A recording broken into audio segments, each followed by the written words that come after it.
Hello everyone, आपके अपने परिवार विद्यार्थी क्लासेस में आपका स्वागत है। लास्ट क्लास में हमने टेंस पढ़ा था और उसके टाइप्स और उनके भी टाइप्स पढ़े थे। आज हम हर एक टाइप को डिटेल में पढ़ेंगे। सबसे पहले जो उसमें वर्ब्स यूज करे थे, तो आप पहले वर्ब समझ लेते हैं। वर्ब होती क्या है? ठीक, वर्ब हमारी डूइंग वर्ड्स कहलाते हैं। जैसे कि किसी काम का करना या होना पाया जाए, वो क्रिया कहलाता है। वर्ब मतलब क्रिया। ठीक, तो हमारे डूइंग वर्ड्स क्या होते हैं? वर्ब।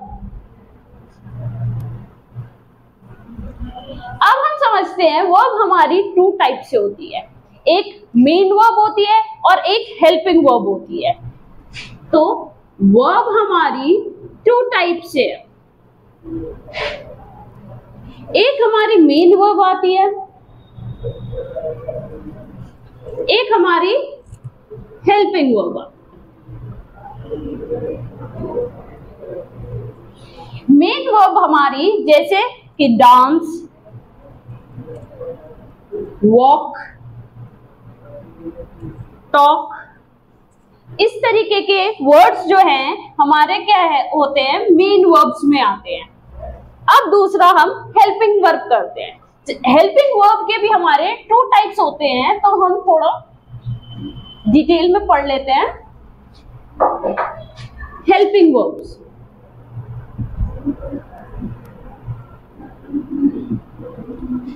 हेल्पिंग वर्ब हमारी टू टाइप्स है। एक प्राइमरी वर्ब्स और दूसरी मॉडल वर्ब्स।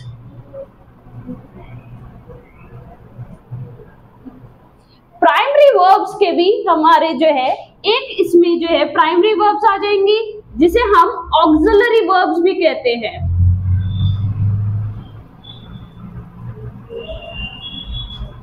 प्राइमरी वर्ब्स को ही हम ऑक्सिलरी वर्ब्स भी कहते हैं। अब इसमें कौन से टाइप्स आएंगे? जैसे हमारे फर्स्ट फॉर्म होती है बी फॉर्म। प्राइमरी वर्ब्स की फर्स्ट फॉर्म होती है बी फॉर्म। बी फॉर्म में हमारे कौन कौन से टाइप्स आते हैं? Is, are, am, was, were, be, been और बीइंग। प्राइमरी वर्ब्स का फर्स्ट पार्ट हमने करा बी फॉर्म्स, जिसमें हमारी कौन कौन सी वर्ब्स आई हैं? Is, are, am, was, were, be, been, being. ठीक, सेकंड हमारा आता है हैव फॉर्म। हैव फॉर्म में हमारी कौन सी आएंगी? Has, have, had. हमारी तीन फॉर्म्स आएंगी, हैज, हैव और हैड। हमने सबसे पहले बी फॉर्म करी। बी फॉर्म में is, are, am, was, were, be, been, being. Have form में हमारी हैज, हैव, हैड। अब हमारी थर्ड आएगी do form.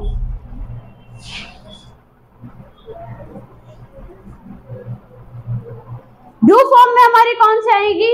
Do, did, does. Three forms आएंगे हमारी, डू, डिड, डज। ठीक, अब हम करते हैं हमारी मॉडल वर्ब्स। मॉडल वर्ब्स हमारी 13 टाइप्स होते हैं। मॉडल वर्ब्स कौन सी है हमारी? 13 टाइप्स की। कौन कौन सी होती है? Can, could, shall, should, may, might, will, would, must, ought to, used to, dare और need to। देख लेते हैं हमारे 13 हो गए या नहीं हो गए। 1 2 3 4 5 6 7 8 9 10 11 12 13, टोटल 13 हमारी मॉडल्स हो चुके हैं। ठीक, पर हमारे अभी हमारा जो है मॉडल्स का अभी यूज नहीं है हमारे टेंस में। क्यों? क्योंकि प्राइमरी वर्ब्स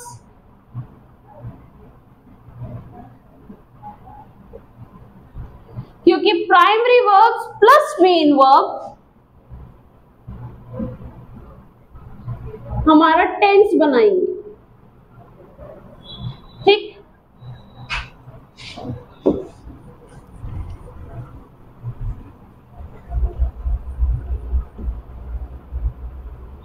मैं फिर से लिख देती हूं, प्राइमरी वर्ब्स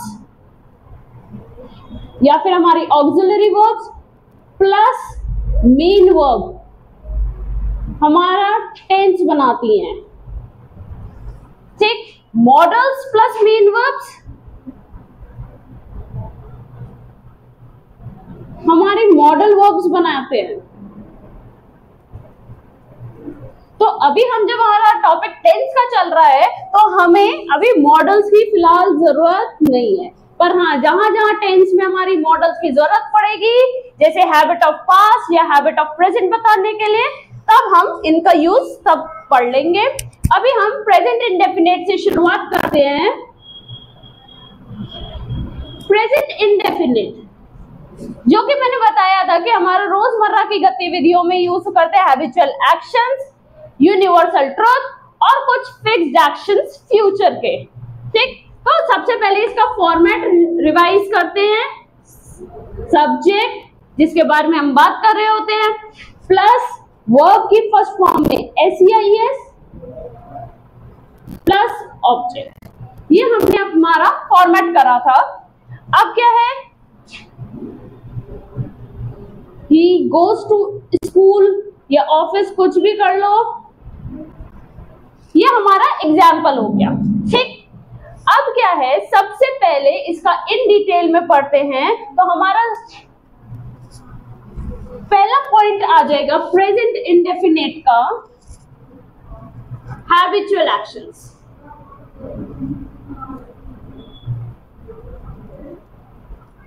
हैबिचुअल एक्शंस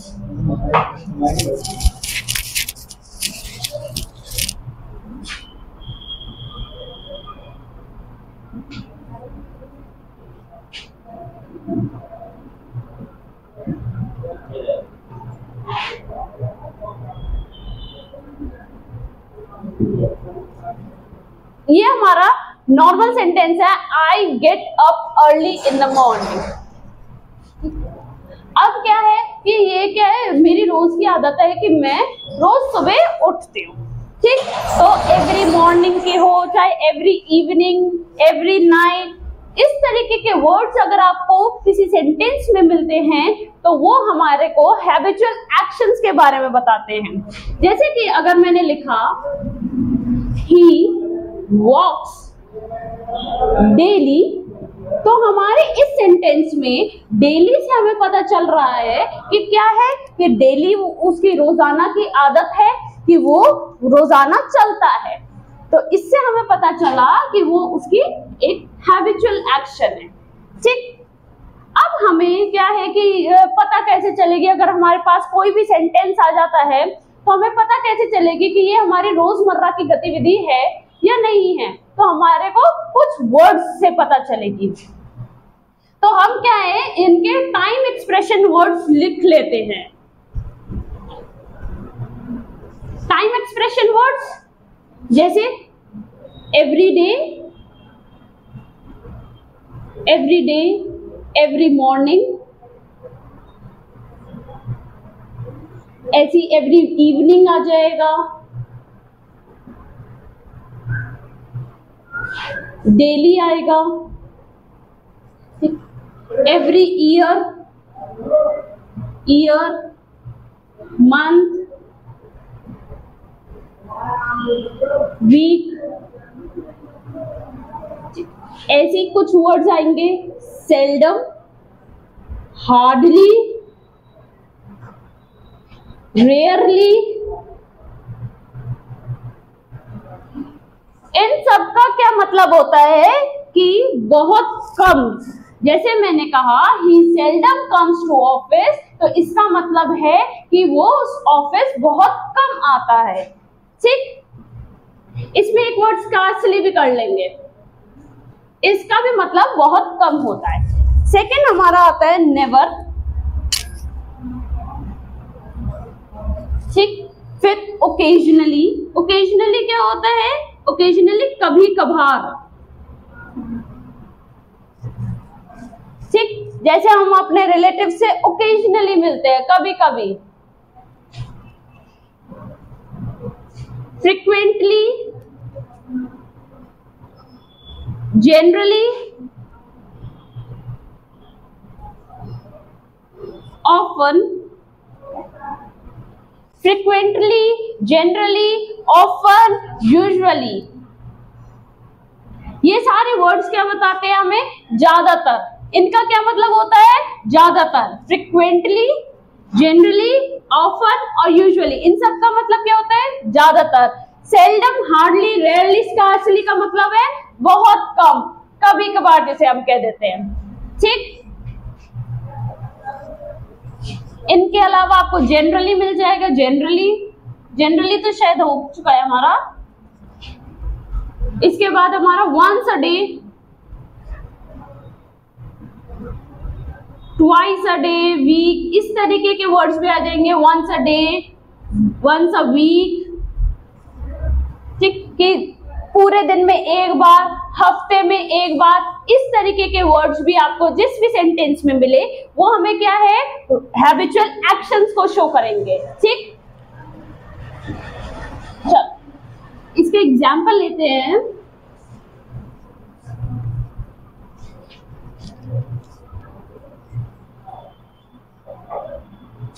अगर सेंटेंस आ गया जैसे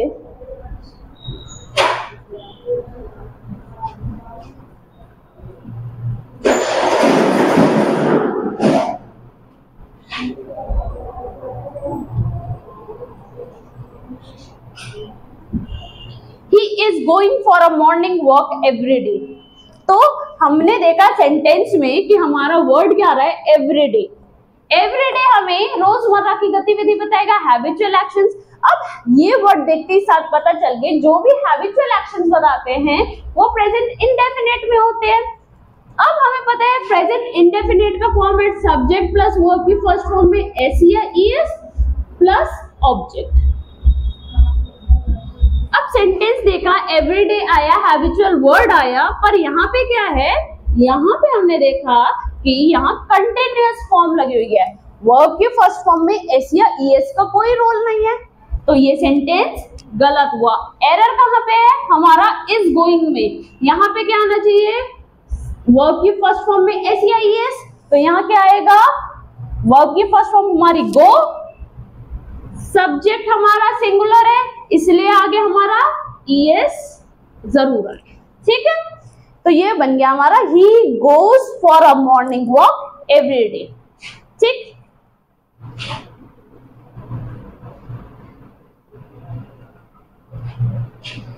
नेक्स्ट एग्जाम्पल करते हैं।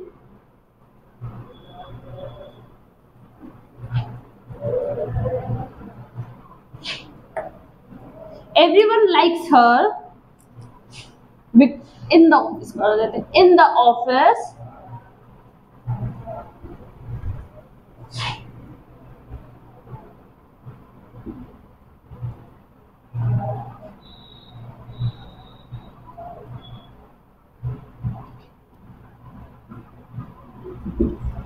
everyone likes her in the office because she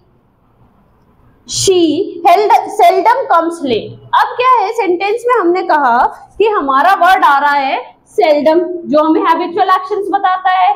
जब हमने देखा कि ये हैबिचुअल एक्शंस बता रहा है तो हमें सेंटेंस चेक कर रहा है क्या इधर हमारी वर्ब की फर्स्ट फॉर्म में एस या ईएस है?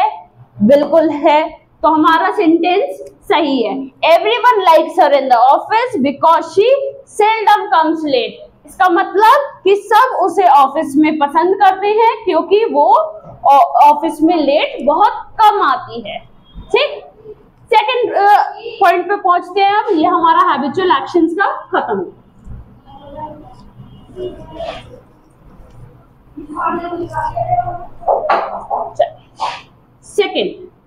सेकंड रूल हमारा क्या कहता है?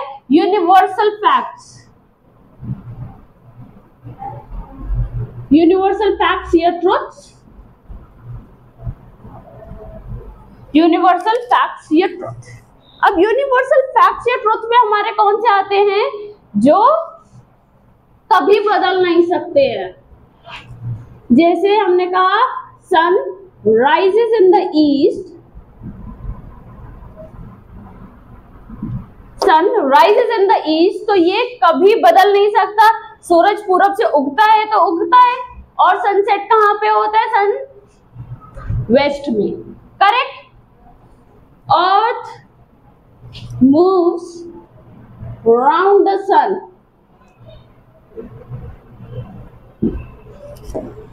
पृथ्वी सूर्य के चारों ओर चक्कर लगाती है, तो ये भी हमारा क्या है? यूनिवर्सल फैक्ट है, ठीक।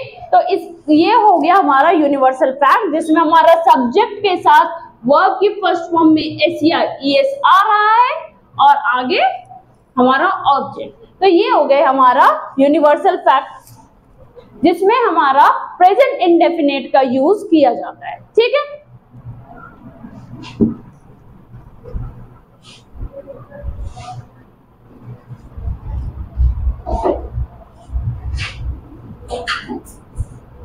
The people in ancient times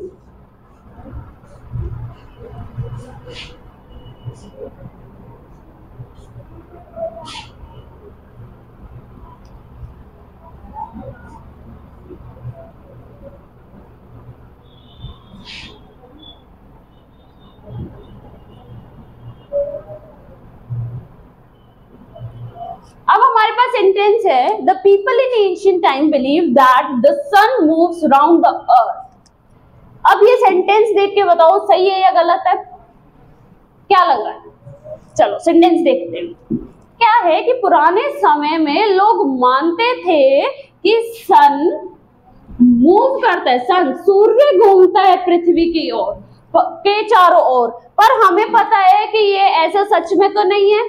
पृथ्वी घूमती है सूर्य के चारों तरफ, तो यहाँ पे ये हमारा यूनिवर्सल फैक्ट बिल्कुल नहीं है, ठीक। यूनिवर्सल फैक्ट नहीं है, तो यहाँ पे क्या है? यहाँ पे प्रेजेंट इंडेफिनिट नहीं लगेगा। ध्यान रखना, जब अगर हमारा यूनिवर्सल फैक्ट होता तभी हमारा प्रेजेंट इंडेफिनिट लगता, वरना नहीं लगेगा। अब पास्ट टेंस यूज करा हुआ है, यहाँ पे सेकेंड फॉर्म लगी हुई है, तो हम आगे भी सेकेंड फॉर्म यूज करेंगे, मूव्ड आ जाएगा। तो हमें सेंटेंसेस में ये देख के चलना है कि यूनिवर्सल फैक्ट है या नहीं है, ठीक। अब हम अपने थर्ड पॉइंट पे आते हैं।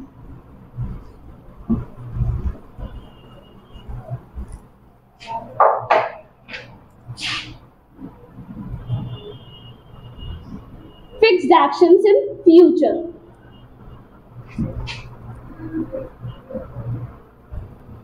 अब यहाँ पे फ्यूचर का क्या काम? बिल्कुल है।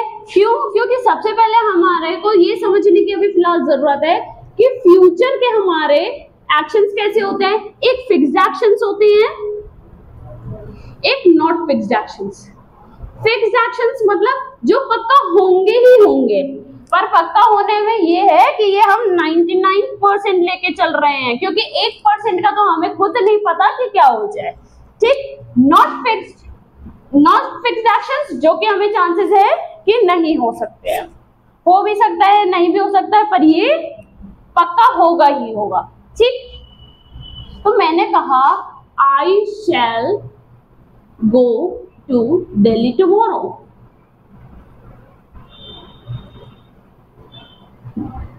अब हमें पता है कि हमारा सेंटेंस है आई शैल गो टू दिल्ली टुमारो, तो यहाँ पे क्या बता रहा है कि मैं दिल्ली जा भी सकता हूँ और नहीं भी। तो यहाँ कुछ फिक्स्ड नहीं है, चांसेस है कि शायद ना जा पाए, तो इसीलिए क्या है, ये एक नॉट फिक्स्ड एक्शन है, ठीक। जब हमारा कोई फिक्स्ड एक्शन आएगा तो वो या तो फ्यूचर इंडेफिनिट या हमारा प्रेजेंट इंडेफिनिट में होगा,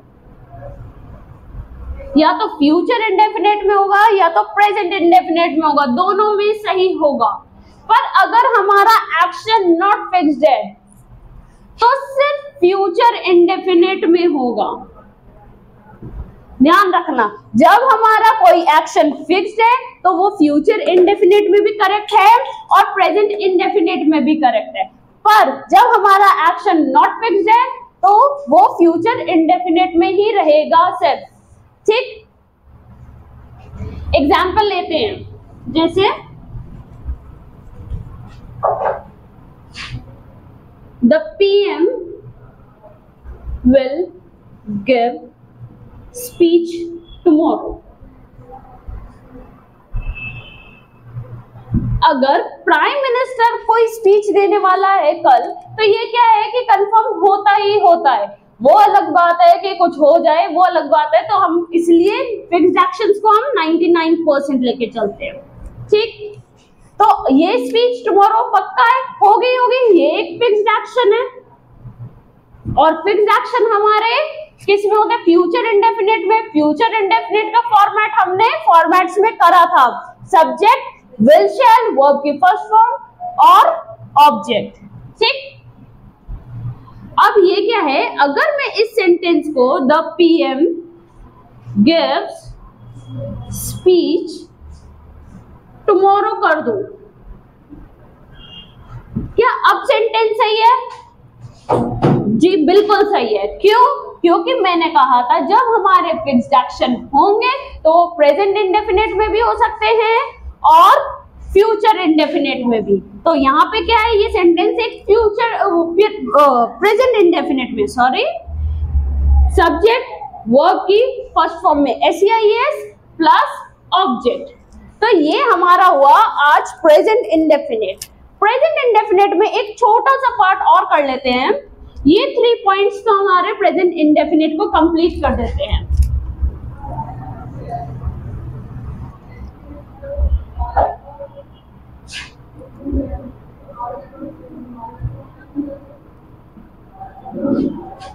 He always goes for a walk after dinner।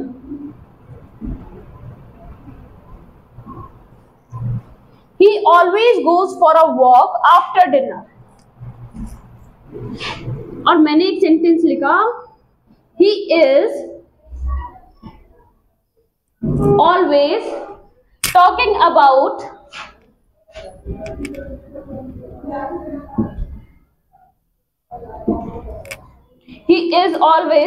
about his work whenever